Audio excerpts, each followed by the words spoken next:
ఇప్పుడు నాకు అర్థం కాని విషయం ఏంటంటే ఇప్పుడు స్కూల్లో కటింగ్ చేసినారు. ఆ పిల్ల అసలు అదే మన బంధువుల అమ్మాయి కూతురే స్కూల్లో తన ఫ్రెండ్స్ ని కటింగ్ జుట్టు కట్ చేసిందంట. Okay okay okay. ఆ స్కూల్లో కట్ చేస్తుంటే పిలిచి టీచరు తల్లికి చెప్పింది. ఓకే.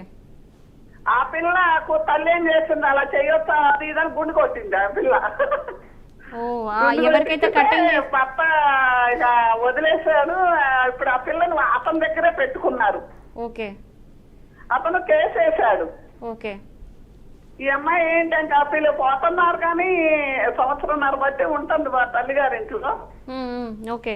అదిగాక ఈ అమ్మాయిది కూడా కొంచెం తప్పు ఉందిలేండి. ఇంకా ఏందో మరి అవన్నీ కాగితాలు పెట్టి ఇలా వేస్తారు. దీనికి ఆ అమ్మాయి ఏమో వెళ్ళాలంటుంది కూతురు కోసం.